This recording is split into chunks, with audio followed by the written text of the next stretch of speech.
Indeed, match your sponsored job description. Visit Indeed.com/credit and get $75 towards your first sponsored job. Terms and conditions apply. Hey guys, this is Derek Carr. You know I love talking to fans about my favorite moments on the field, but none of them are as important as my biggest moments off the field, like being there for my family when my kids were born. I wouldn't trade those moments for anything, and neither should you. If you're a new father, California Paid Family Leave can provide up to 8 weeks of partial wage replacement benefits so you can bond with your new baby. California Paid Family Leave. Moments matter. To learn more, visit California Paid.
Oh yeah, we're coming at you live from 3rd Street Promenade in Santa Monica. Rodney B. Fred Roggin on a beautiful, let me say it again, Fred. Say it. It's beautiful. Oh, beautiful. Did you see Cooper Kupp walk by? Southern California. Oh, the Cup.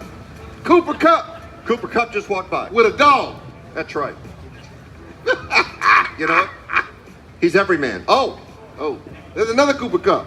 How many Cooper Kupps are there? They're twins. It's like he's playing a game. He's everywhere. They're multiplying. Yes. Right. Every time you turn, you see Cooper Kupp. Cooper Kupp is catching the ball. He's everywhere. That's why they can't cover him. That's right. There's 4 of them. There may be more. Yeah. All right. 3rd Street Promenade, Santa Monica. Come on down. We'll be here till 3. Weather's great today. Really a nice day. Would love to have you spend some time with us. We'd love to see you. Later this hour, we're going to play Who Dis. Now, whoever plays Who Dis, and if they get 2 right, will be entered into the Tournament of Champions. Of course, Kevin has been working diligently on the Tournament of Champions. And perhaps now you can update us on where we're at and what we can look forward to. Full disclosure, Fred, since you like to pull the the curtain back, haven't worked very deeply on it. I'm trying to get us through Super Bowl week first, and then we'll jump all over the Tournament of Champions. Okay. Fair enough? That's great. All right. So basically, you've done nothing. Whoa. Yes, I've done nothing with the tournament that you brought up and made up on the air. Right. I have collected information from our previous winners, the contestants. Okay. I do at least have contact I information. was wondering why that bus was sitting right there.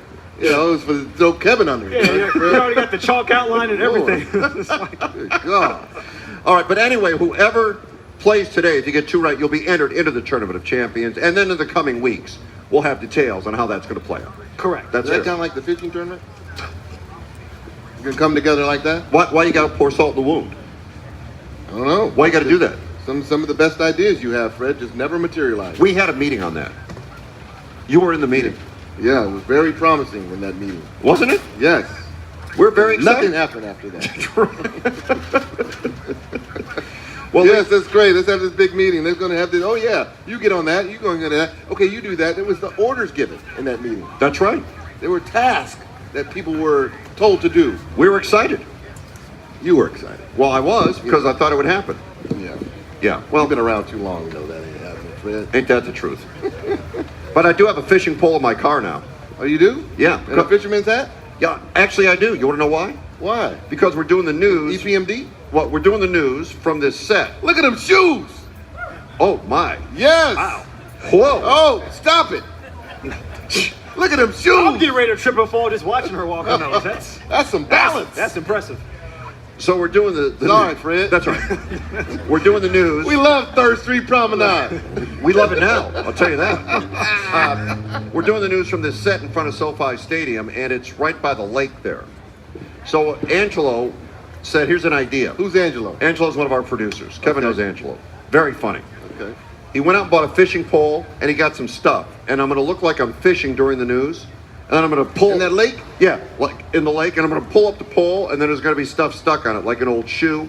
We've got some blue Nikes. We're going to say they're Matthew Stafford shoes from Detroit. Got a Raider pennant. We got some little stuffed bears.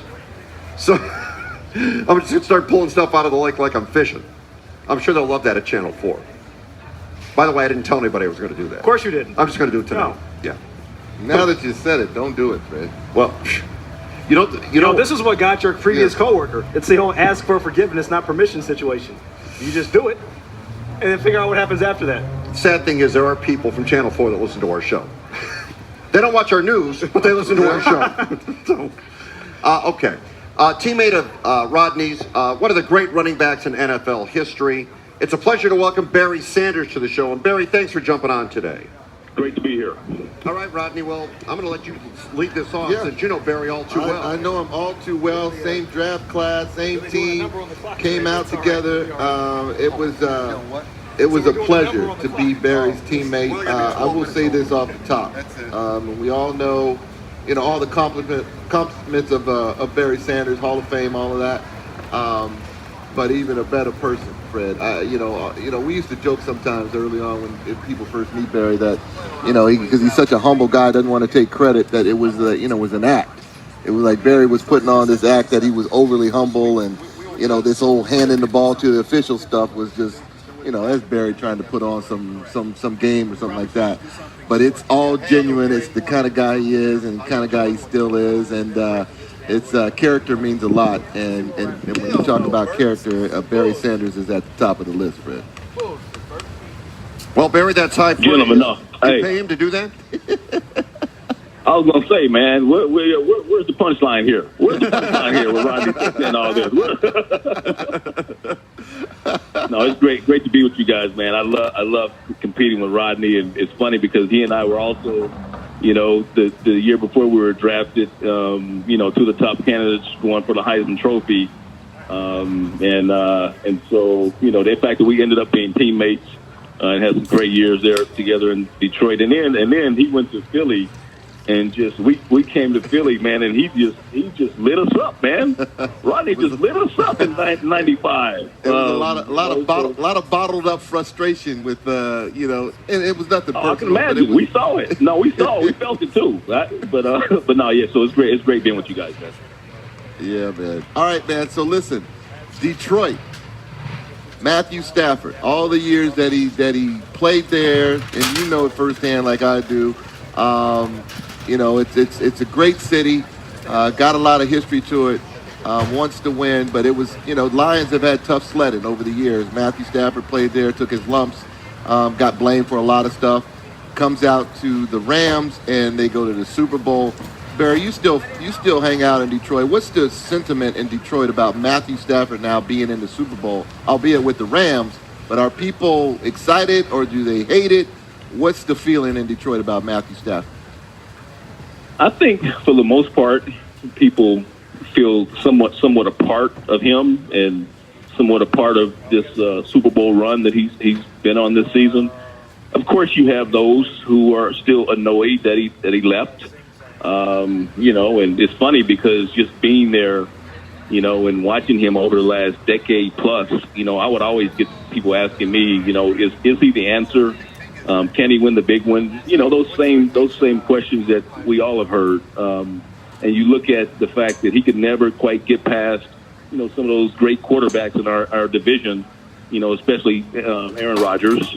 And so that brought on a lot of questions as to, what kind of player is he? And so obviously this year, I think he's answered a lot of those questions. He's fit beautifully into this situation here. He's shined really, in this new environment, and he's really shown, the kind of player he really is. So the Rams have a great roster, but that doesn't always equate to success, and certainly not Super Bowl success. So yeah, I'm happy for him personally. I love seeing a great player, who, in a situation like him, who had a chance to go to a new team and just thrive, so for me, I'm glad to see it, it's just been a perfect situation for him. Barry Sanders with us. Now, when you look on the other side of the ball in this game, you see Joe Burrow. And do you see a young Matthew Stafford in Joe Burrow? I see, I feel like Joe Burrow is probably a combination of several guys. I feel like I see maybe a little TB12, in his composure. I see a little bit of, take your pick as far as the athleticism. I mean, he's a pretty good athlete. He's a big kid. He's a winner. I feel like he has even a little bit of Joe Montana in him, just that confidence. No matter what's going on in the game, no moment is too big, always somehow pulling out of his hat a great play to lift his team, and just that kind of air of confidence that says, hey, look, guys, football world, get used to seeing me in this situation because we're going to be here for a while. That's a very unique thing. So you gotta credit him with a lot of the turnaround that they've had in just a short amount of time. I don't know what it's been, 4 years. They were one of the worst teams in the league.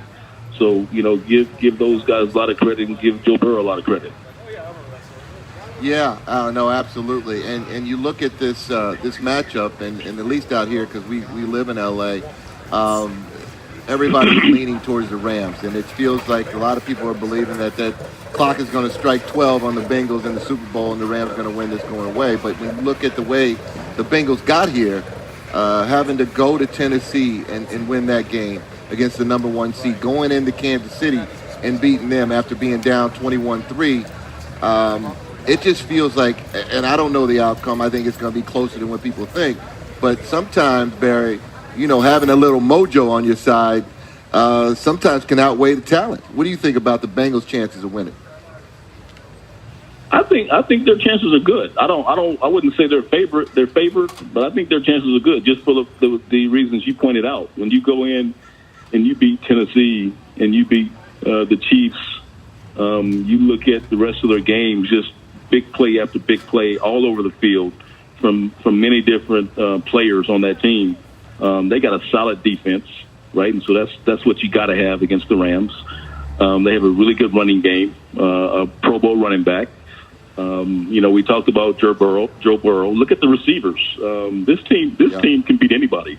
So the Rams, I think, are going to have to play a really, really good game to beat them. But I don't think there's an accident that the Bengals are here. Now, no one was going to pick them at the beginning of the season to be here, but you look at game by game, situation by situation, and it's not an accident. This is one of the best teams, that the AFC could have sent to the Super Bowl. They deserve to be here. I think they're hungry. I think they have a lot to prove, and so I certainly would not count them out. Let's just look at recent Super Bowl history. Most people didn't think that the Bucs were going to beat the Chiefs, or most people didn't think, for instance, the Eagles were going to beat the Patriots, in recent history. So right. Upsets do happen, and so I think that's something to keep in mind as we go into this game. One of the things that I was talking with a few of our teammates at a dinner last night, Barry, that there was a chair for you, but we know your obligations. I was talking Lomas Brown and Eric Kramer and Bob Galliano was there. So, but we're talking about Cincinnati and how they go from 4-12 and an organization that kind of in a lot of ways is similar to Detroit. It just feels like it can never kind of get over that hump or get it totally right from top to bottom. Yet here we are. They've turned it around and are in the Super Bowl. And knowing Detroit as well as you do and playing there now, and obviously, being a part of the community still, seeing that organization, what has to change in Detroit for them to get to the point where they can be in this game, turn it around like Cincinnati has? Well, I think, it'll start with, kind of like in Cincinnati's case, you got to get lucky in the draft, right? And you definitely got to put the right pieces together. I mean, the absolute answer, that's not something I would know. I know that Coach Campbell is working on that as we speak. I thought we saw some. I thought we saw some pretty good signs at the end of the season, beating the Packers, winning 3 games at the last month and a half. The guys didn't quit.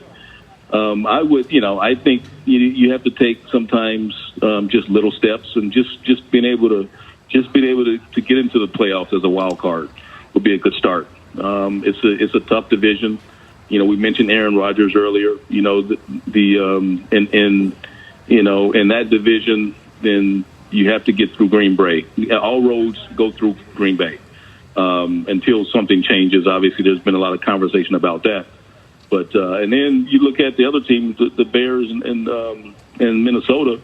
They played meaningful playoff football in the last handful of years. Those are really good teams. And Minnesota was knocking on the door of the playoffs again this year. So I think you have to start there. But I think from what I can tell, Coach Campbell has some pretty good promise and encouragement going into this offseason. I don't know who they're looking for in the first round and that kind of thing. But that's where it starts. It starts with drafting right and really being able to put together a good, solid roster, of players where you really need it. It's obviously, it's a passing league, so you got to have people rushing the quarterback, and you got to have great quarterback play, and then you fill it in around that, so that's my best answer that I can give for that one. Barry Sanders with us, one of the greats of all time. Rodney and I have talked about this. Barry, I grew up in Detroit, so, obviously I was a fan. Rodney played for the Lions. He was your teammate. Do you ever look back and go, damn, I never had a chance to play in a Super Bowl. I never had a chance to play in that big game, given your incredible career? I don't really have those kind of regrets. I understand it would have been nice, and I think I did everything possible to be able to make that happen. And I understood, over time that it takes so many different factors coming together, we're going to, for that to happen. And I look at the great teams that won Super Bowls during my time, whether it was the Niners or the Cowboys. The Redskins, the Giants, the Packers, the Broncos. So really some great teams, and some of those were dynasties. And so, and I think most of those teams were NFC teams. I believe there's probably 8 out of the 10 teams or so, or 8 out of the 10 years I was in the NFL. I think NFC teams won. I have to go back and look at that and make sure. But it was a loaded NFC, That's where we were. We didn't quite get there. We showed improvement, but we didn't quite get there. And I don't know that there's much more I could have done except trying to get involved in who we drafted, and that wasn't my personality. So that's kind of the way I rationalize, not ever playing in the Super Bowl. I mean, you didn't have the LeBron James general manager hat in Detroit, Barry.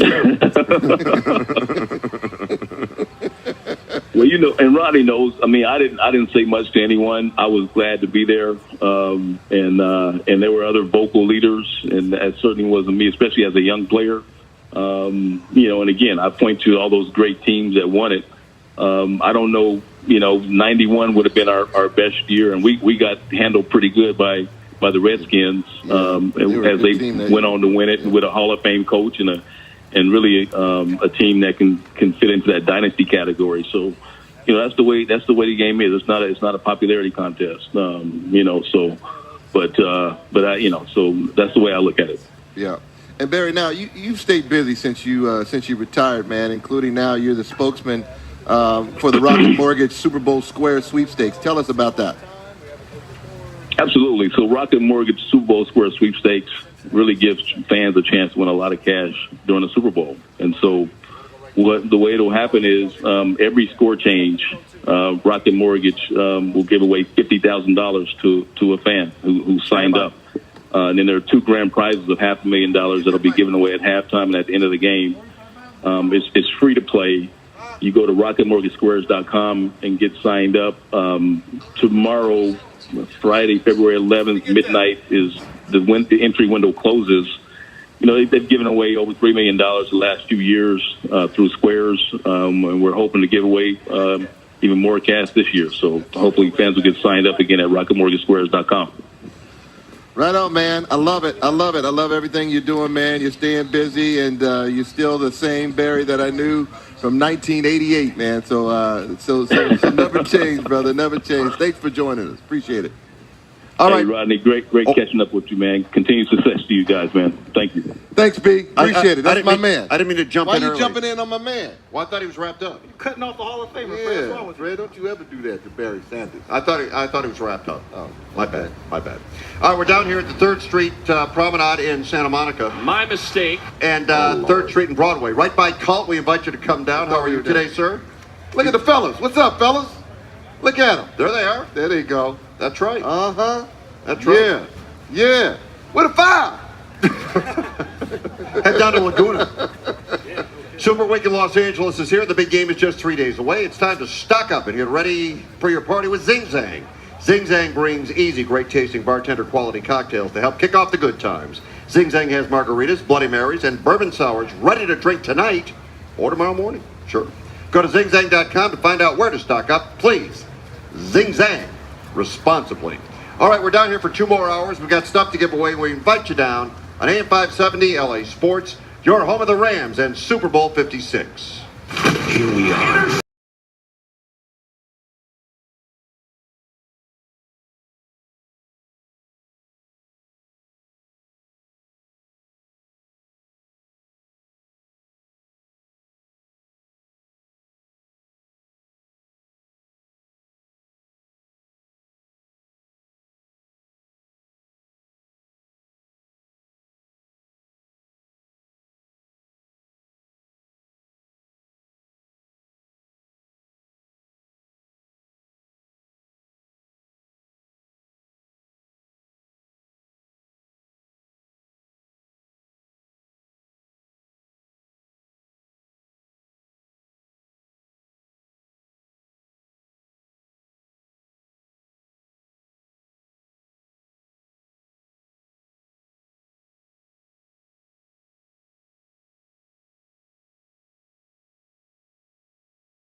Yeah.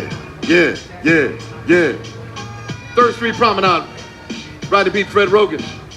Oh, it's just great to people watch. Down here, beautiful Santa Monica, on a beautiful Southern California day. Hello to you too.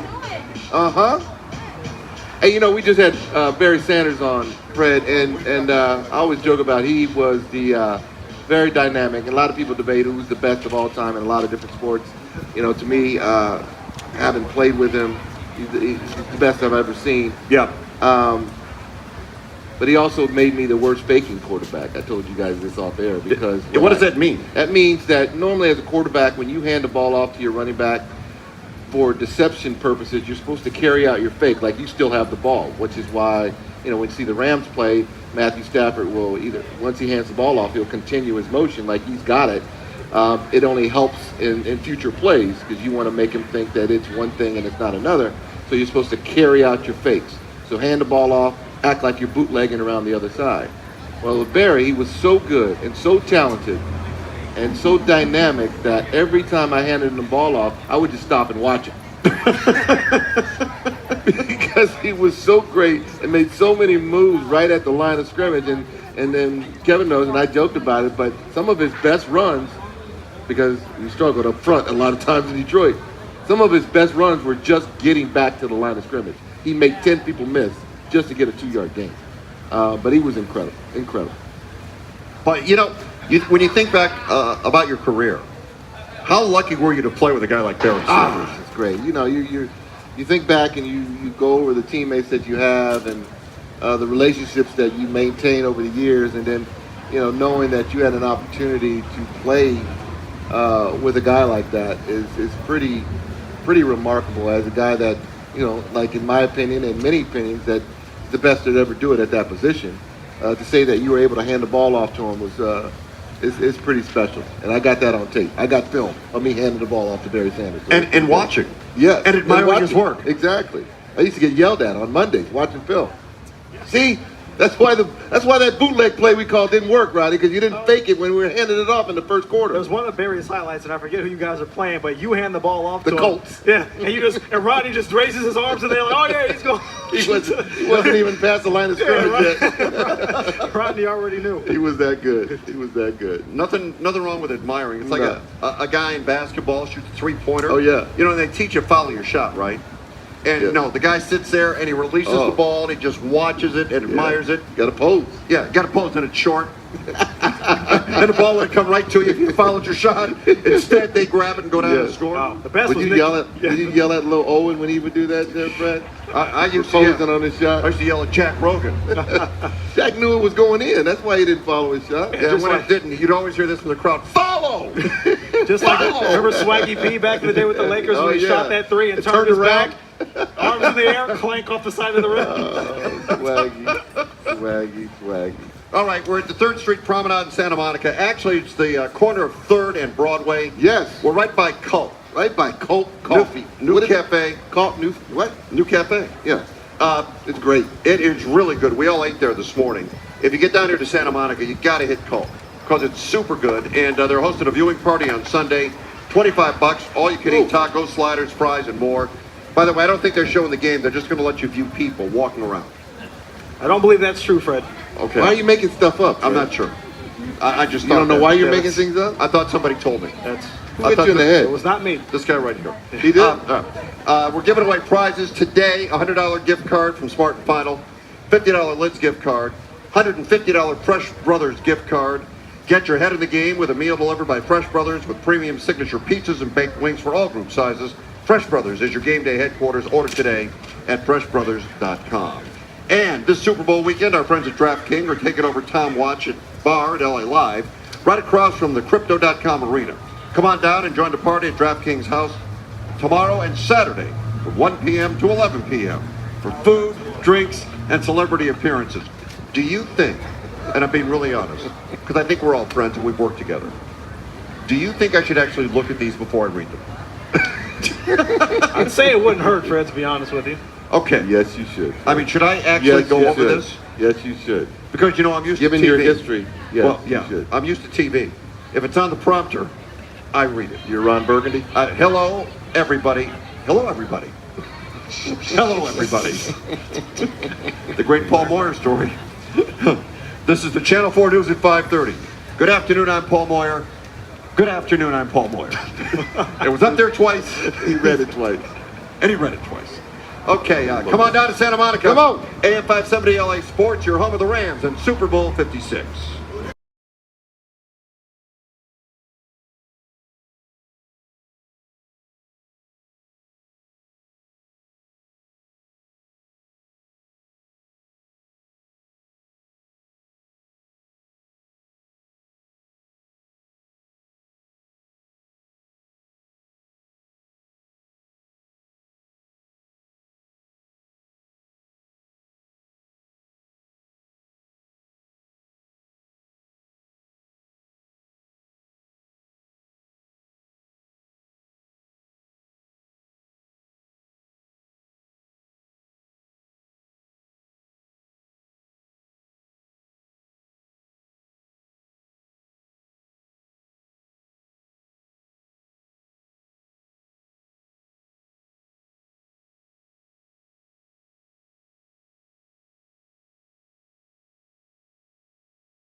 And we continue on. Fred Roggin and Rodney Pete on AM 570 LA Sports, coming to you live today from the 3rd Street Promenade, Santa Monica, corner of 3rd and Broadway, right by Colt.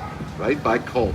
This hour, we are going to start giving stuff away. The $100 gift card from Smart and Final, $50 Lips gift card. Come on. $150 Crush Brothers gift card. Give it to me. So we've got it all. We'll be giving it away, and we invite you to come on down and be a part of the program this afternoon. We still have a lot to get to. And earlier we talked about the NBA trade deadline. Yeah. It has come. It has gone. Big stuff. Yeah, big stuff for a few teams, not the Lakers. Absolutely nothing happened for the Lakers. And a man who has been covering nothing for the majority of his life. Whoa. One of our insiders from the LA Times. Whoa. Good friend, winning man. We welcome Dan Wojcicki to the show. And Dan, thank you for coming on. Dan, don't Guys, take that. I'm still here. I thought maybe I'd be headed to Oklahoma City or Minnesota, but no, I'm They haven't traded you. Hey, No trade? not that I would ever. I know, right? Not that I would ever shill for one of your corporate sponsors, but I have to say, to your listeners, that $150 Fresh Brothers gift card. I love Fresh Brothers. My favorite of like the takeout chains in Los Angeles. Is it? That thin crust. It's like Chicago. It's Chicago's average style pizza. It's great. There's not enough of it. Look at you. Dan Wojcicki. True story. Doing the Lord's work. Pepperoni and hot jardinera there. Oh, yeah. Good pizza. Oh, yeah. All right, Dan. Pepperoni and habanero. It's pepperoni and peppers, man. It's spicy. It's good. It's a good one. Trust me. He's a spicy guy, so it makes sense. I'll leave that right there with you two. All right, Dan, so let's get to the trade deadline. Well, actually, let's get to the Lakers. Yeah. Where do you want to start? Okay. What happened last night? LeBron's comments or the fact they didn't make any moves? Let's start with today and work backwards. Okay, no moves for the Lakers today. What did they try? I think they kicked the tires on a lot of different things. Never heard any real traction on a Russell Westbrook trade. From any of my sources. I never heard. I heard Taylor Horton talk his name, kind of being shopped around a lot. But look, right? I think, and this is sort of what ties into. This is sort of what ties into everything, right? And the other stuff we'll talk about is like the Lakers were a team with big problems and limited solutions to solve them. And that type of stuff is like, I think, we could have seen Rob Pelinka dip even deeper into their sort of draft pick assets and try to make something happen. But, the quality of player that they would have been able to get, in my opinion, wouldn't have changed this team's fate drastically. I like that. Dramatically and drastically, by the way, guys. I see what you did there. Dramatically. Yeah. I was up at 4 a.m. today, guys. So you're getting a very punchy version of me. But I think, So Dare I say think, what you were up to 4 a.m. doing? Getting on a plane, Rodney, from Portland. Okay. Thank you very much. Okay. So I could not be on a plane to talk to you guys. But no, I wish it was something different. I wish I was getting into more trouble. But I think, God knows, after watching that game last night, I wanted to drink. But You and LeBron. Yeah. yeah, right? I know, seriously. I will say, though, that I think it was just, kind of probably the responsible thing for the Lakers to do, to kind of stand pat. But when you have LeBron James, like, responsibility isn't really the thing. Like, it does sort of feel like you should have your foot on the gas pedal kind of at all times. And it sort of underscores this really awkward position that the franchise is in. Yeah, awkward. That's a nice way to put it, Dan Wojcicki. Fine. A bad position. It's a bad position, right? Yeah. Like, is that you have the need to rebuild at a time when you also have players that demand that you win now. Right. And how do you do that? Are you? I know everybody's kind of was anticipating this, but there's no surprise about the lack of movement or anything from the Lakers, right? There's no surprise that this wasn't an eventful day for the Lakers. Not really. Like, I think over these last 2 losses, like, there was definitely frustrations that were mounting, and kind of, I think, some more pressure being applied on the front office to maybe make some sort of a move. But look, when you know, and this has been the case for most of the season, honestly, is like when you talk to people about Taylor Horton-Tucker around the league, it's not like you hear a bunch of teams that say like, "Oh man, I really wish we had this guy." You know, I haven't heard that. You know, Kendrick Nunn is another guy that they could include in the trade. He hasn't played a second this season, right? They don't know when he's going to come back, so it's like, you know, it's not like you're going to extract a lot of value for these guys. You were looking at some two-way wings. You were looking at players like Josh Richardson. Terrence Ross was a name that was kicked around. I mean, like, you would have loved to have had Jeremy Grant. You can't even get close to being in that conversation, right? And the one of the fundamental flaws of this roster, I mean, it's a byproduct of the Russell Westbrook trade. It's not his fault per se. It's just the math, guys, right? Like, trades, for a trade to go out, it's money out has to match money coming in. And this Lakers team essentially has no middle class when it comes to their contracts. Either you're trading a guy who makes $40 million a year, or you're trading a guy who makes $1.4 million. It's hard to get to the middle ground. The only two guys are Taylor Horton-Tucker and Kendrick Nunn. There weren't a lot of people who wanted them. Dan Woinke is with us, Fred Roggin, Rodney Peete. Today we're live from the 3rd Street Promenade in Santa Monica, corner of 3rd and Broadway, right by Culp. All right. So after the game last night, just another terrific effort, which James Worthy said was one of the worst performances he's ever seen. And Magic Johnson just tweeted out, so it wasn't positive, and that's highly unusual. Speechless, yeah. Let's listen to LeBron talk about how he felt after the game last night. I mean, obviously, you know, it was just something that's weighing on this group that we're trying to all, you know, get through. You know, it almost feels like it's, you know, like fog. You know, it's just fog in the air, and we're all trying to see what's on the other side of it. And, you know, obviously, I take today, take tomorrow, like any other day, and if something changes, then I'll approach it. But I'm literally just, I'm tired as hell right now. I just want to, like, get some wine and get into bed and wake up tomorrow and feel good about what tomorrow has in store. And we'll see what happens. We'll see what happens as far as the deadline. But other than that, I'm kind of just focused on what we can do to be better. All right, Dan, what's your response when you hear LeBron's words? Oh, man. I mean, I think it speaks to sort of the overall mindset of the team. LeBron said that, you know, he was literally tired, like sleepy tired, right? Like, we talked to him about this afterwards, that this wasn't a metaphorical tired or a fed up tired, that this was like this guy wanted to crash and just get some rest, right? But I do think, and we heard Frank Vogel say it too, and you know, sort of the fog of the trade deadline. Look, guys, I don't know about you guys, but have you ever been in a situation where there's been a problem in front of you that you've needed to solve? Maybe it's a drawer at your house, or, I mean, Rodney, you have people that do this for you, but for friends, I guess you do Stop too. it now. So your listeners, guys, when you have to fix something yourself, right, and you just can't do it, you just can't figure it out. You know, you don't know why it's not working. All you know is that it isn't. Or maybe you do know why it's not working and you can't do anything about it. That wears on you. And I think that's what we're seeing with this team. We're seeing a team that is mentally exhausted from trying to solve a set of problems that predominantly don't have answers. You know, that the answer is mostly just like, we have to figure it out and get better, and we're not quite sure how, but we just have to do it. And I think, you know, Frank Vogel said the season has taken a mental toll on them. I've seen it, generally speaking, in sort of the demeanor of everyone.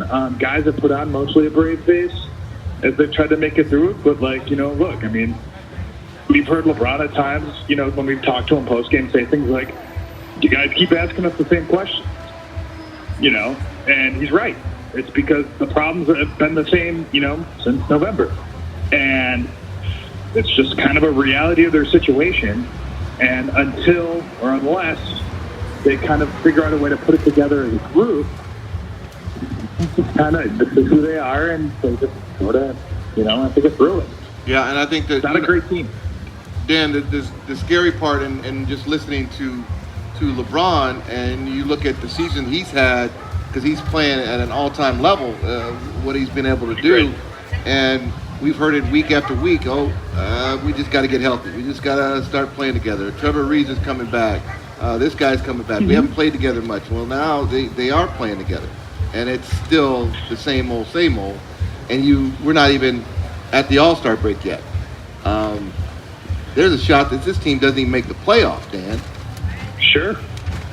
And will not have its pick, to kind of help reload, if that does happen. Look, it's a bad situation, right? Like, there's no sugarcoating it. It's like, this is sort of the ongoing dilemma that the Lakers face, is that they are in a position in which they need to win now because they have an all-time great player playing at an all-time level.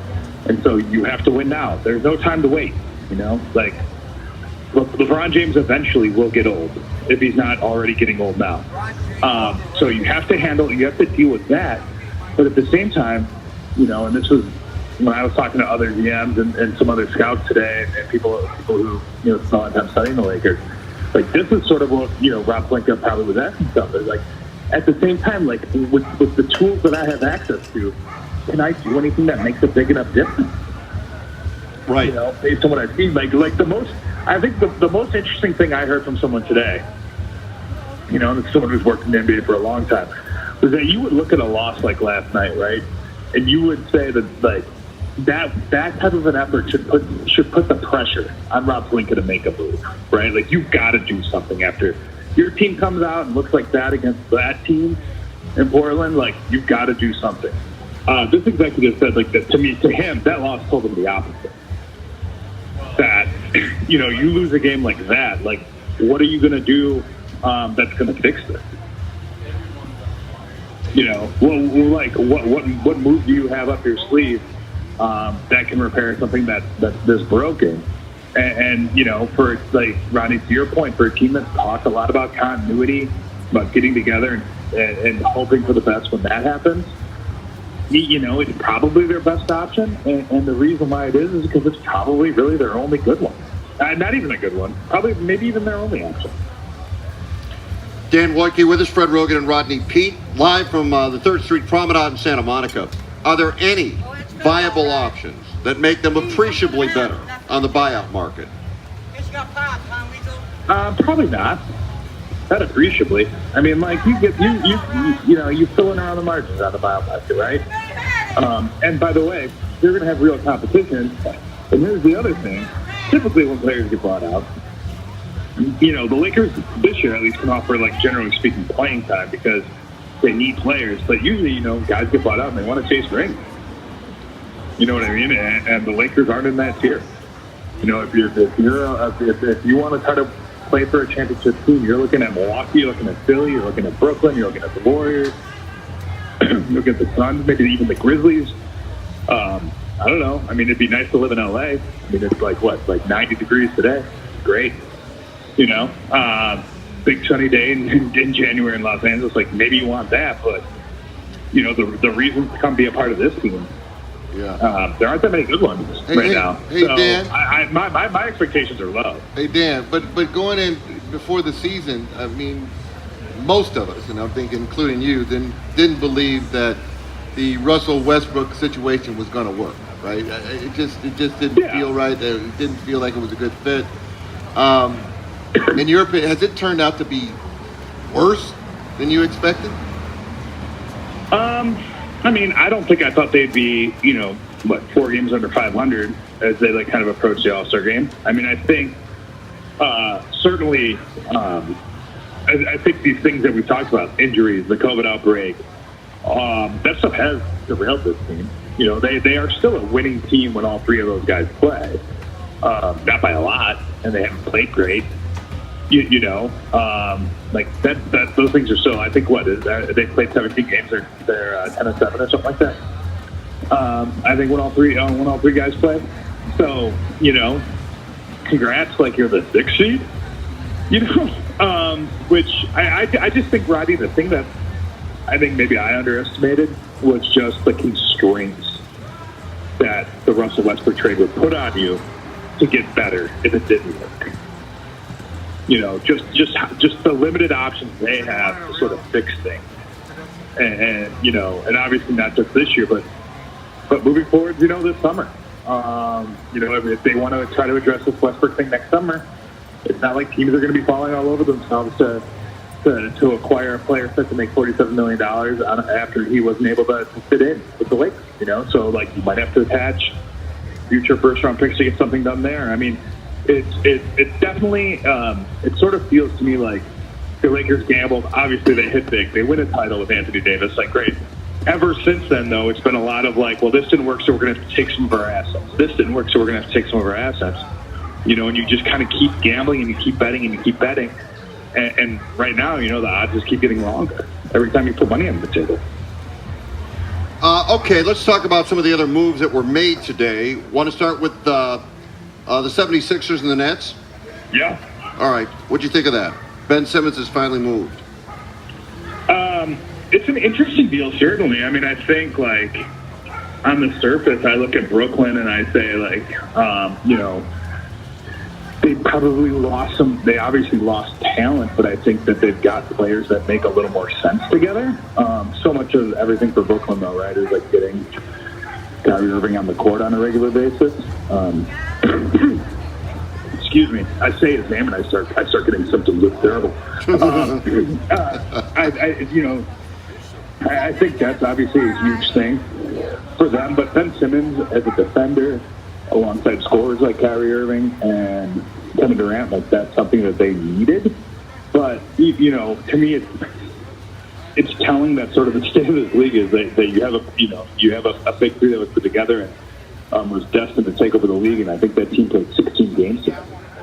Those three guys, you know what I mean? And before James Harden forces his way out. So certainly problematic. And I think, in terms of Philly, now you pair Joel Embiid with, the best player he's ever played with. For as flawed as he is, he's the best player that Joel Embiid has ever played with. And Joel Embiid is playing terrific. Yes. And so that to me that it is a fascinating pairing. A lot of pressure on Doc Rivers, to kind of get it done now. But it is a win now move. Top of the East is really, really good. And to me, obviously, I think that is that to me is that was the move today, right? That probably shifts the landscape the greatest. Oh, I think a motivated, because he forced his way out, James Harden in Philly with, like you said, MVP, to me, front runner, and Joel Embiid. Man, I like Philly right now. I like what they did. And they, to me, obviously we just witnessed Milwaukee and they're in stride, like they are the defending champs. But Philly is scary right now to me. Yeah, no, I agree with you. I mean, I think I was texting with the sources that happened, but to me, one of the really interesting things about that deal was that they were able to make that trade and hang on to Matisse Thybulle and Tyrese Maxey. Two really important players for them, and also, by the way, if they do need to kind of redo things a little bit this summer, two guys that they will use in trades. So I mean, I think like they maintained a little flexibility in this. And managed to keep some good assets, too, is like a real win for Philadelphia and for them. The Clippers made a move. They traded off Serge Ibaka. What they're doing is just clearing cap space. I like what the Clippers do, Dan. They're very strategic in all of their moves. And they do it in a stealth way. They just got Norman Powell, who was a great addition. So when you have Kawhi healthy and you have Paul George healthy and you have Norman Powell, that's a very good three right there. Now they move Ibaka. What do you think of the Clippers? I mean, I think it's a really opportunistic front office that takes advantage of ownership's willingness to spend money. Steve Ballmer is willing to go into the tax. He's willing to see the big picture. He's willing to take on a player like Norman Powell, who has a long-term contract.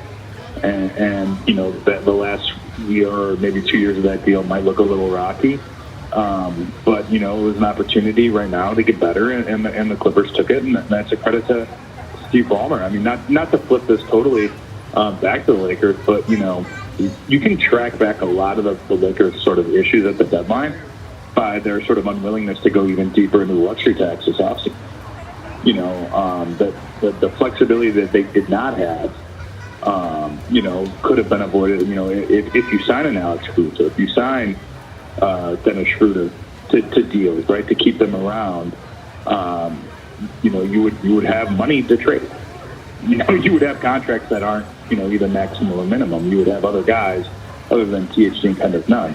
The Clippers have those guys. Like, despite, obviously having the two max deals, like, they just have a lot of flexibility. They have different pieces that they can shuttle in and out of trades.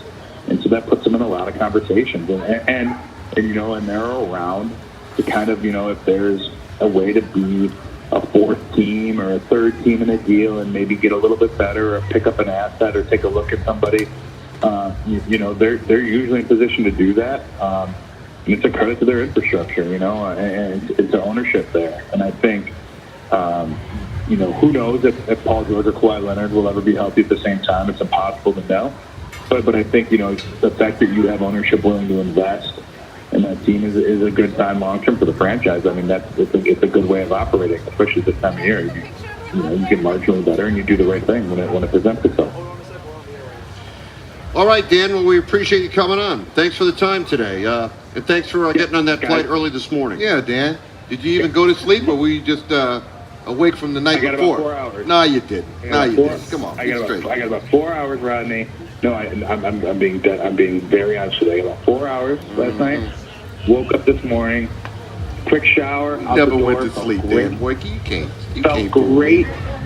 That's what the shower is. I had to shower the night off. The night before. Shower the night off. I've been there.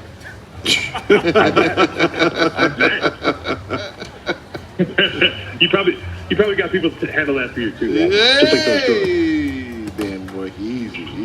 All right. Thanks, Dan. I know. Take Guys, care. enjoy Santa Monica. Happy Super Bowl week. All right. Happy Super Bowl week to you. And Super Bowl Los Angeles is here. Join us, because we're already here at the Santa Monica Promenade for the Tailgate Tour, the largest free fan experience featuring live broadcasts. We're here. Petros and Money will be here tomorrow. The Tailgate Tour fun includes food and drink samples, inflatable games for the kids, live DJs, Rams and Chargers photo ops, and more. Details on Instagram at AM570LA Sports, brought to you by the Genesis Invitational. Experience elevated at the Genesis Invitational as the PGA Tour stars return to the Riv. Be there to experience the excitement on and off the courts. Get your tickets today at genesisinvitational.com. All right. Are we going to play the game this hour, Kevin? What? Why? When will you learn? We'll see, Fred. That's not what's on tap next, though. When will you learn? What? Some things are for off air and during breaks. There's also a rundown that's in front of you that says what's slated to come up next in our Do discussion. you want the truth? Do you want to know what happened? You just a little kid. No. What is the truth? Do you want to know what happened? What happened? Rodney put the clock on the rundown so I couldn't see what was coming up next. Always somebody else. So instead of moving the clock and picking up the rundown, you Always decided to somebody ask else. me Fred. Did you get beat up a lot on the question playground? about a game. Okay. We are not playing the game next. Fred. Okay, fine. Oh my! I don't think you have to yell about it. I just wanted to make sure. Wow. Okay. How do you want to do that, Kevin? Well, I'm just asking a What are we question. giving away, Kevin? All right, we have given What's some the stuff. rule? We're giving Kevin? something away here during the commercial break to somebody here on site. That we are That gonna we do. know for sure. Okay, I'm going to give you 3 franchises. The Lakers, the Dodgers, and the Rams. Okay? We know what the Lakers are going through. We know what the Dodgers have been through and how it's worked. And we know what the Rams are going through. So, Rodney, you tell me which is the best run franchise. On AM 570 LA Sports, your home of the Rams and Super Bowl 56. Now it's your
If you missed any of Roggin and Rodney, you can podcast it on the iHeartRadio app. Roggin and Rodney. AM 570 LA Sports.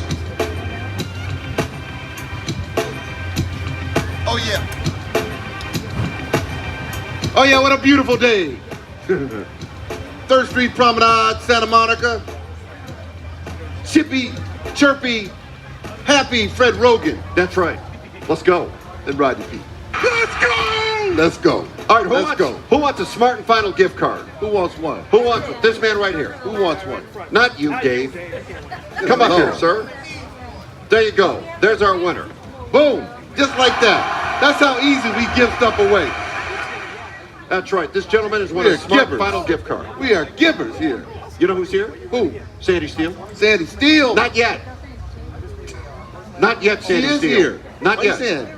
She's not yet. Because she's going to walk up. Not yet. I know, but she's here. I know. You said, guess who's here? Sandy Steele. And you said not yet. Well, because she But headed she up is here. Sandy Steele is here, and we're going to give away a Lids gift card in a minute here. Because Sandy Steele, our good friend from Lids, is here. Right on. She makes dreams come true. All right, what is this guy doing? Huh? Oh, he's got orange. He's the bingo fan. He's in position. He's ready. He's ready to receive. He's ready to receive. I have an empty water bottle now. Would you like that? Empty water bottle. It can't be yours. That's a liability. Oh, no, I can't throw it to you. That's Yeah, right. We got a problem. exactly. I'm sorry. But stay right there. You could win something. Yeah. All right.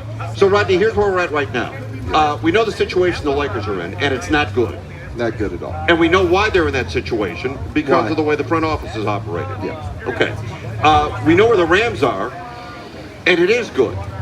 They're in that situation because of the way the front office is operated. Yeah. And let's also look at the Dodgers. I would say their situation has been good because of the way the front office is operated. You have three Shocker. franchises. Three franchises in this market. Which front office operates the best? Well, I think on the track record side, you got to say the Dodgers because they've done it year in and year out. But I will say that the Rams, since coming to LA, have made all the right moves. Yeah. You can't come to LA half-ass. You got to come big. You got to win. You got to put stars in play. They've done all those things. You got to try to win. You got to be in the conversation every single year. And the Rams have done a great job of doing that. The Dodgers have done that. Right? They have done that. Every year you feel, as a Dodger fan, that you can win a World Series title. And now I believe that with the Rams and what they're doing and have done over the last 4 or 5 years, since they brought Sean McVay here, since they've been back in LA, Stan Kroenke has opened up the checkbook and done everything to make this a first-class organization on and off the field. They've got the best stadium in the world. They've got the best facilities, and they are putting together the best talent on the field, and they are willing to go all in and pay for that. And so you can't argue with what the Rams are doing, and the result is that they're in the Super Bowl right now. Right. So you have Dodgers World Series, and always in the conversation every year. Yes, Rams always in the conversation every year. 100%. And Lakers in the conversation because they have LeBron. Yes, which is a difference, right? Right. Right. Yes. It is a difference. I mean, if you get LeBron, look about it. LeBron will put you in the conversation, no Right. matter where he goes. That's right. So that's why they're in the Yeah, conversation. not necessarily because the front office moves. Right. And I think it speaks to, and we've talked about it, the difference in operating a mom and pop shop compared to a giant corporation. It's as if you own the Ace Hardware store on Ventura Boulevard. I do? Well, if you did. Oh. Okay. And right across the street, Lowe's moves in. Right? Yeah. Now, there are those that are going to go to their friend at the Ace Hardware shop. Yeah. But the majority of people are going to get a better price because it's better operated at Lowe's. It's a corporation operating a business instead of a mom and pop shop. The corporation is going to be able to do more than the mom and pop shop. The corporation is more capitalized than the mom and pop shop. And when you look at why the Lakers are where they're at right now, I believe it's a mom and pop shop. We're all in with LeBron. That's how the Lakers have always been built. Jerry Buss did that. The difference was when Jerry West was operating the franchise, he was able to surround the stars with players on the periphery that made them better. The Dodgers are very much like that. Sure, they go out and spend money on a Mookie Betts or a Clayton Kershaw, but then they are able to find Chris Taylor and Max Muncy. Right. They develop Gavin Lux. The Lakers really don't do much of anything except give me a star, give me another star. Okay, hell, let's go for the trifecta. We'll get another one in Russell Westbrook. Now what are we going to do? Now we're stuck because we have no flexibility. And I really think when you look at the franchises in this market and understanding that you must win to be relevant, I don't care what team you root for. I don't care what jersey you wear. If your team doesn't win, they're not relevant. Especially here. Especially in Los Angeles. So the Lakers with LeBron James and Anthony Davis are not relevant other than LeBron is speaking. They're not relevant. Where the Rams, who have done a terrific job, and Les Snead, of building this roster and managing the salary cap, and there's really no way of understanding how this guy does it, because every year he brings in another top-notch player. They find a way to do it. They find a way to do it. They are relevant. Yeah. And the Dodgers are always in the conversation because of the way Andrew Friedman operates the franchise. Even the Clippers now, with Steve Ballmer in charge, their front office moves in stealth mode, but still they are able to accumulate talent, and if and when they get healthy, they're going to be very, very good. If you even look at the Los Angeles Kings front office, they had to go through an entire rebuild. Now you are seeing the results, and they're pretty good. If you look at Anaheim, the Samuelis own the Ducks. And if you're not a hockey fan, you probably don't know, but the Ducks are very good. And they're always in the conversation. And even if you want to take a step further and say, well, the Chargers are here, if you look at what Tom Telesco has done, he has built a very good roster. They are very competitive. They are in the conversation. So if you just look at the front offices across the landscape of the market, I think what you see is the Lakers are the front office with the most trouble. And it's because they operate like a mom and pop shop. Is it that or who is running that mom and pop shop? Because they've always been a mom and pop shop, right? Even back to Jerry Buss, who was a family guy, loved his, he put people around him that were Laker people. He was very approachable. He ran it like a family. It was the family business, and then handed it down. But when Jerry West was running it, Jerry West was running it, right? So when we talk about Andrew Friedman is running it. Les Snead is running it. And with the Lakers, it's LeBron, it's Rob Pelinka. Jeannie may have her hands in it from time to time. You're not quite sure at the end of the day who ultimately is running it, and that becomes a problem, because it becomes a problem if your star is saying I want this, and even though the whole world is saying that's not a good fit, the man who's running it as the GM doesn't have the power to step in and go, I hear what you're saying, but we're going to go this way. Why do you say that, Rodney? Why do you think I don't have the power? Are you going back to Rob Pelinka as a puppet again? LeBron, he's the ventriloquist. And Rob Pelinka sits on his lap and moves his mouth and decides what we're going to do. I think we should get Russell Westbrook. Let's go. So in this equation, you're Rob Pelinka and I'm LeBron. I'm scared to think where my hands are supposed to be. This Super Bowl weekend, our friends at DraftKings are taking over Tom's Watch Bar at LA Live, right across from the Crypto.com arena. Come down and join the party at DraftKings House tomorrow and Saturday from 1 p.m. to 11 p.m. for food, drinks, and celebrity appearances. You're supposed to read that before you read it on the air? Pardon me? I nailed that one. Granted, there were some issues earlier. Yeah. There were some issues. I'm not throwing anybody under the bus, but there were some issues. Wow. It's not Kevin. Looking in my direction? It's not Kevin. I'm not throwing anybody under the bus. but there are some issues. I'm Gotta show me running here. I'm not blaming anybody for anything. Oh my God! I'm just saying. All right, so Exactly. what? All right, here's the deal. We are giving away the Lids gift card. All right? Oh yes. We're going to do that next. $100. Bring Sandy up here. We'll take a break. Sandy Steele, our good pal, is going to join us. We're giving away the Lids gift card from the 3rd Street Promenade in Santa Monica on AM 570 LA Sports. Your home for the Rams and Super Bowl 56.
Oh. Hey, it's your girl Nina Chantel. You're listening to my homies Fred Roggin and Rodney Pete on AM 570 LA Sports. Your home of the Dodgers. Oh, that's right. Keep it going. Hey, we're out here at 3rd Street Promenade, Rodney Pete, Fred Roggin. What are you doing? Fred? Yes, that's what it's supposed to do. What's wrong with you? I didn't know if my head was authentic. You had a sticker on yours. Oh my God. All right. Well, listen. Really? Well, I'm just saying. I mean, I don't know why Sandy had to do me like that. Don't listen to him. Move your microphone out. Joining us now is the Regional Vice President of Lids, our good friend, Sandy Steele. And, okay. One of the issues Sandy had was her microphone was on backwards. All right, Sandy, welcome to the show. Regional Director. That's what I just said. Yes. Regional Vice President. Yes, Regional Vice President Sandy Steele. Okay, I'm through my wardrobe malfunction. I'm Okay. good now, right? You look great. You always look great. Yeah. Well, hey, thanks for asking me here. Great to see you guys and bring you a couple Super Bowl hats. It is the season for Super Bowl, right? It is indeed. And, of course, your lid stores are the place to go for all your Super Bowl needs. Yeah, absolutely. I got to tell you about what we're doing that's special for the Los Angeles market. So we have a relationship with Macy's. So there's 2 Macy's in the Los Angeles market, one right here at Culver City and then one downtown LA. Mm-hmm. We have about 20,000 square foot pad that's official Super Bowl merchandise and everything from shot glasses to lanyards to jerseys to hoodies to it's crazy how much merchandise we have. So I just wanted to tell you we got this great relationship with Macy's and it got a lot of products. So hopefully everybody heads to Macy's and buy some stuff. We got some great stuff. Yeah. Looks like a couple of people here have used some of those shot glasses already. How about that guy? He looks like he's thrown a couple back. Whoa, Fred. What in the world is wrong with you? Just saying. See, look at him. He knows. Just saying. Sandy, now, Rams in the Super Bowl, in this market, we were talking off air about, football being gone for such a long time, 22 years it was gone. Got a whole new generation of fans that was missed out on from an LA standpoint in the fan base. The Rams now in the Super Bowl. What is it in your business? What has it done for the Rams? Did you see a spike in new fans? People are getting on the bandwagon or jumping on the Rams side? What do you see from your side? Well, it absolutely, the merchandise is selling, blowing out right now. I mean, we're in the Super Bowl. Yeah. So the question is, and exactly to that point about the generation that we missed because we didn't have a home team here, is the sustainability. I think it will. There are a lot of Rams fans, and I see a lot of young folks, young kids coming in, and hopefully they stick with the team. We've had, if we could get anywhere near the success of our Dodgers, right, that just is, that turned national, but in LA, Dodgers, still the number 1 team, but I think right now Rams can really start to make a move with the Super Bowl win. I'm saying with the win. We got to win it. Got to win it. You have a better idea than most people because you are selling merchandise, so you understand how the market reacts. And I was just making the point to Rodney that in this market, if you don't win, you're not relevant. It's simple. And people always say, well, you're not a real fan. I'm a real fan of what's interesting. I'm a real fan of what's relevant. I'm not necessarily a real, let's go, guys. Hey, we're 42 games out. No, I like what's interesting and relevant. And you better than anyone get to see what that is because you're selling the merchandise. And when you look at the marketplace, is Lakers stuff down? Well, it is down some, yes. Yeah. It's down somewhat with their record. It's still very strong. That also Lakers brand. It's a brand. It's a national team, so we do well with that. But not as much as if they were, playing better. Right. So what it is with LA is there's choices and there's great places to go, great teams to follow, and yeah, we like some winners. Yeah, we do. Yeah, we do. Talk about your other location. Also, you've got some local guys showing up at a couple locations, right? Oh, right, at the Macy's store. So we have 2 players coming to the Macy's in downtown LA tomorrow. We have Austin Eckler with the Chargers. He'll be signing some merchandise. And we almost in. So LT coming in town. The signings will be with Austin, will be from 3 to 4 tomorrow, downtown LA Macy's, and 6 to 7 with LT tomorrow. Fantastic. Yeah, so great to have that relation. Also down at the Macy's stores, I know I talk about custom a lot when I come on the air with you all and say what we could do. They're doing that in the Macy's store. So you could custom hats, you could get whatever? a Super Bowl shirt, and you could press a number, a name with the Super Bowl shirt, and also the stitching. Wow. All right, Sandy. Well, thanks for coming by. Thanks, as you always bear gifts. You know, we just love you to death. And we'll be giving away that Lids gift card pretty quick to the people that are. That's right. Ooh. I know you're ready to receive. We know you're in What you gonna position. do to give it to him, Fred? Well, Kevin's going to decide. Kevin will make that decision. Naturally. Kevin is in charge. Sandy, thank you. Thank you. Good seeing you as always. Great Love seeing Sandy. you. Let's hear it for Sandy. Come on. Yes. Give it up for Sandy. All right, now we want to bring a special guest onto the show. Boy, he certainly made his name in the National Football League. It is a pleasure to welcome on, Rodney, Michael Irvin. The playmaker. The playmaker, Michael Irvin. Michael, how you doing, man? Man, I'm doing well, man. How are you guys doing? Where are you guys? We are in Santa Monica at the 3rd Street Promenade, Michael Irvin. And Beautiful place. Yes, right it down is. on Yeah, it the is. low Santa Monica. I Where tell are all you? the time. Where are you? Because I know you're cloned. Because I've seen you everywhere around town this week. Right, I'm headed towards Radio Row to do some work over there right now. So we're downtown. Well, where the happenings is, man. So it's pretty spread out everywhere. Yeah.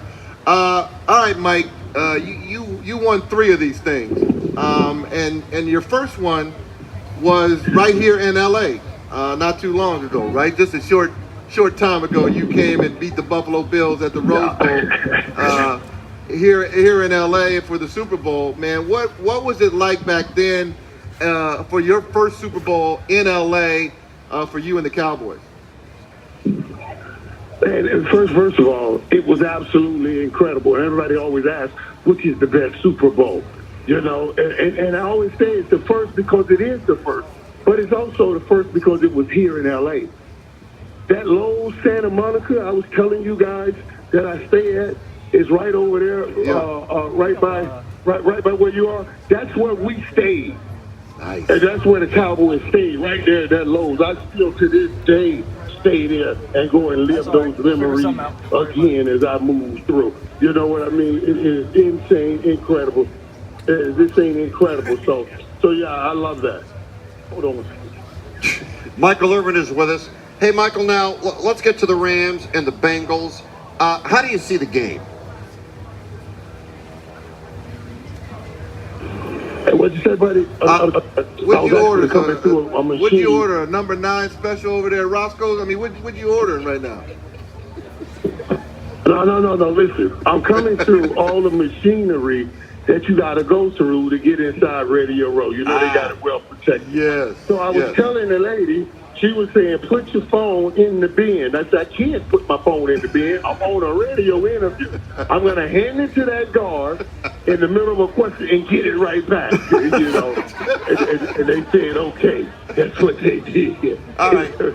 So you know what I mean. So here was the question. How do you see this matchup between the Rams and Bengals? And it's just such a great thing, this game, because, guys, I'll tell you, it brings some serious controversies in the hearts of all of the NFL. Like, they really want Cincinnati to win because it proves that their system works. You can draft and get here. You can draft and get here in a few short years. And they really don't want the Rams to win because nobody wants this super team stuff that's messing up the NFL, where guys start playing because they want to go somewhere else and play with somebody else. But they need LA. You see what I'm saying? They need LA. They want LA so bad. They want the market here so bad.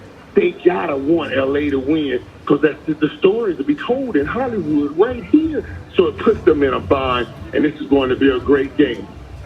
Yeah, I know it's going to be a great game. But Mike, talk about Cincinnati real quick, because you guys at the Cowboys were kind of in a similar situation. You know, you had a 1-15 season, and then a few years later you went in the Super Bowl.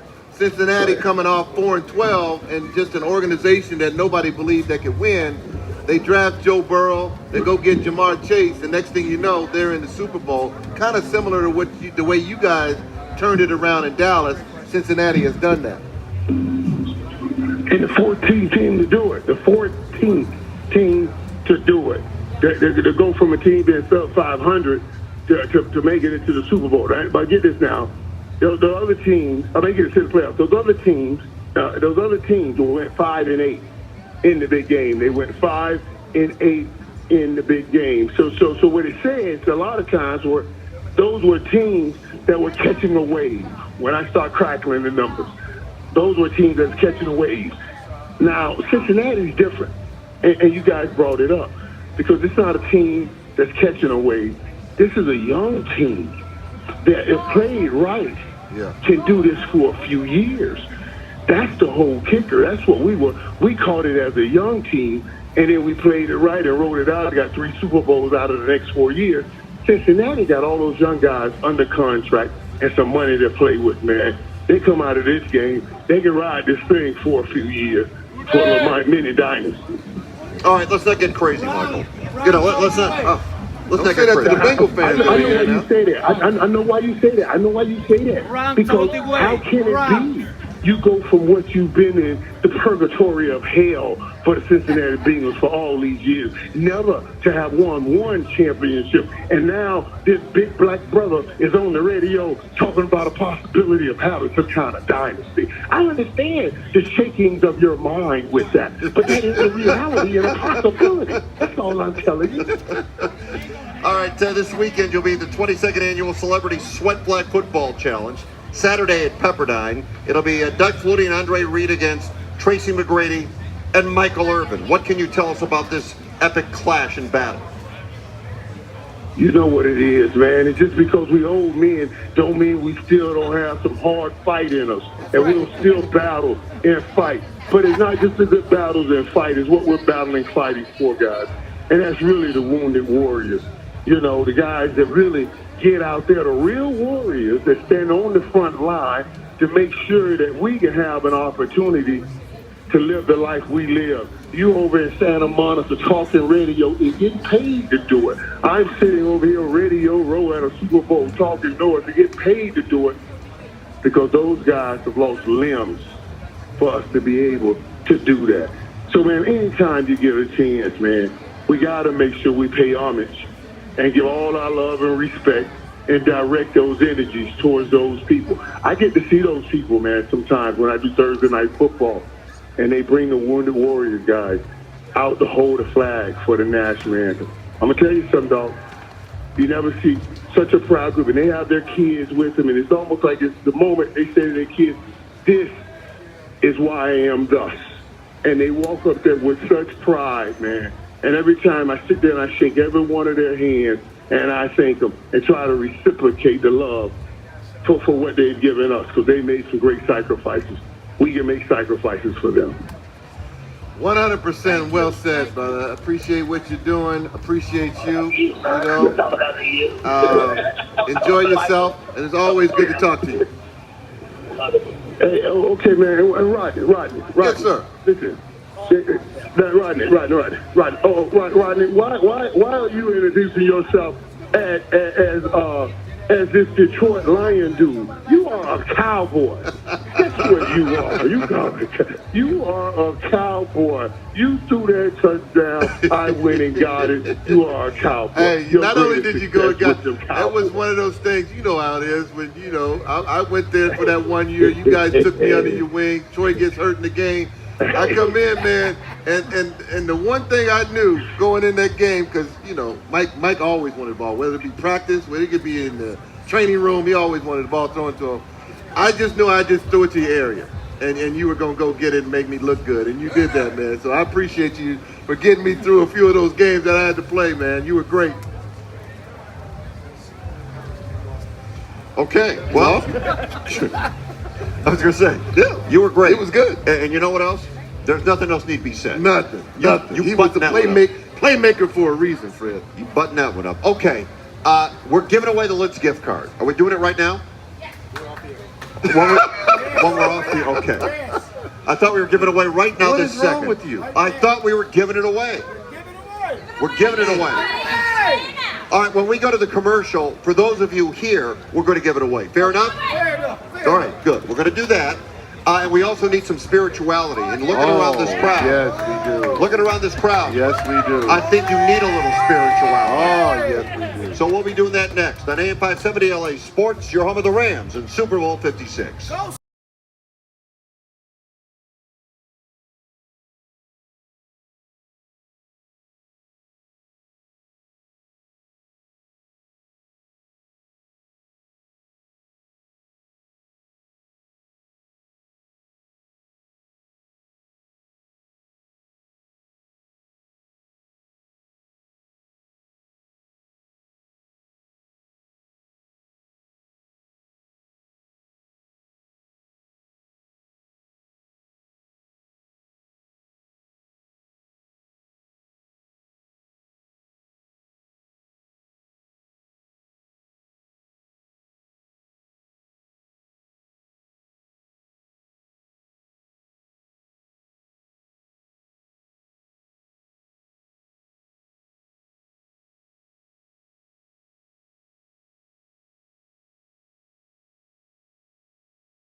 Oh, somebody paid somebody, huh? Come on, let's come out and have Yeah, time all and right. They paid him an ass whooping. That's what they paid him. You know Chief Street, you know it, Rodney. All right. Well, you listen. Given where you're at and your love and your devotion, you can use some spirituality. Yes. Yes, I think we all could. Yes. So to provide that spirituality, Oh, yeah. let us welcome on Vic the Brick Oh, yeah. with the daily haiku at 2. And Vic, good afternoon.